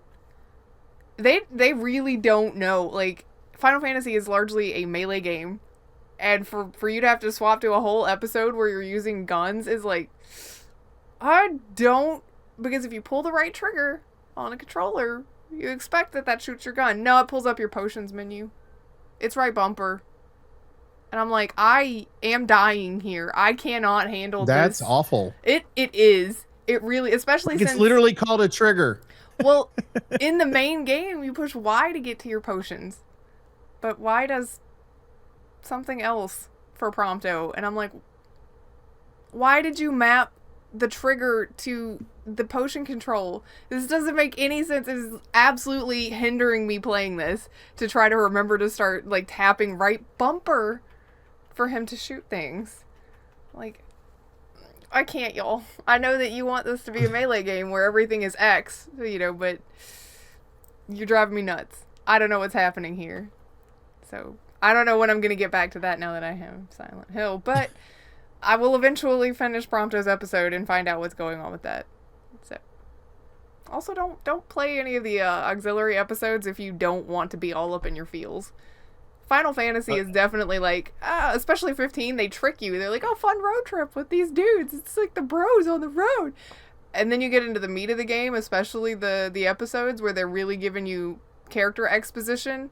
And they're like, do you want to feel bad? You're about to feel bad. You're going to be sad at how these things go. Would you like to cry today? Okay, all I'm saying is us Final Fantasy veterans know that very well. Don't ever get lulled in a Final Fantasy game. No matter how great or fun it looks, just understand there is a dark cloud beyond the horizon. With episode Prompto, because Prompto through the whole game is the one that tries to maintain the optimism and is the ray of sunshine, is constantly like cracking jokes, even at points where it's like you probably shouldn't make a joke, but that's how he deals with things. You get to episode Prompto and I'm like ugly crying because I get it. I get the anxiety and the depression and the feels in his headspace of not fitting in and not being who your friends think you are and things like that. And it's like, I don't understand, Final Fantasy, why you want to hurt me this badly. I don't get it. How are you targeting me so hard? But they did I'm still praying for a Final Fantasy X remake or One day. remaster. One They're day. tracking you. Come on, please, let's go. Come on. Definitely not Final Fantasy X-3 because I don't trust them to make it real. But I wanted to mention that because I know we've all played shooters, and it is the hardest thing as somebody who has played shooters to figure out how to play this episode. Like, as soon as there's a gun in the character's hands, I'm like, oh, I don't know what to do. What button I is it don't to know. shoot? X? RB. Right bumper. Right bumper? Mhm. Interesting. Not trigger. Bumper. I think you can also use X, which makes sense because X Okay. is the melee button in the game, Okay. but it doesn't... That still feels unnatural. If there's a disconnect because It you're feels used to... unnatural to modern gamers, but us in the old day where we played things like Devil May Cry, where you had the sword and then the B button was your guns. You do your little combo thing and then mash B for your shooting things. Like you gotta train these hands to learn, because sometimes it's hard though, because Some stuff But I doesn't mean- make sense though. Like having the RB, like when there's been games for years using right trigger. Well, having the trigger pull up the potion menu. Like, Yeah, I having to think access that's a the menu killer. instead of an ability is Yeah. weird. It's like, why does this prominent button activate a menu and not an Yeah, because I could actual- even see if there was like quick shots or RB and Mhm. like a heavy shot would be like your right trigger or vice versa. I Potion could see menu. that. But a potion menu is kind of weird. Yeah, how I'll many definitely give you times that does one. it completely pause combat because I'm like, shoot. Oh, God, I'm just tapping the menu button. Never mind. Hang on. Because you have to push B to get out of the menu. Else it's just on your screen. So it's not even where it takes it up and pulls it back down No, again. it just pauses the whole game, and it's like, you idiot, you pushed it again. Here we are at the potions in your full health. Do you need this? I have a problem with like the PlayStation 4 and the PlayStation 5 controllers because they've got the little pad in the middle. Yeah. My thumbs are so fat they'll hit it every once in a while. And so if you have one of those games where it's like you're in an intense situation, right? You're sitting there doing stuff, my thumb will hit it. And then it opens a menu or something. You're like, oh, Mhm. God, again. Yep. Uh, Definitely. That's fine. Anything else? No, I need to go quick fold the laundry. Actually, I'm just going to throw the laundry in the drawers. I need to go do that so I can play like a few minutes of Silent Hill. Let's go. no more Silent Hill. No! You gotta wait. He said no more. Yeah, you I mean, gotta he's wait. right, though. You gotta wait. We do appreciate everybody who hangs out with us every other week and able to respawn. Make sure that you hit that little sub button and that little bell down at the bottom so you know you get that notification when one of these goes live. Also, make sure you go to twitch.tv/EliteChicken313. We're getting into the fall. That means Chicken will start streaming soon. Also, make sure you go to twitch.tv/MDBOaktree, where I'm starting to stream back as well, actually. I have dedicated October to stuff. Welcome back, We're gonna everybody. make it happen. Yay! Make it happen. Forever to Respawn. I'm Oak Tree. Grif. I'm Chicken. Bye. See you. Bye.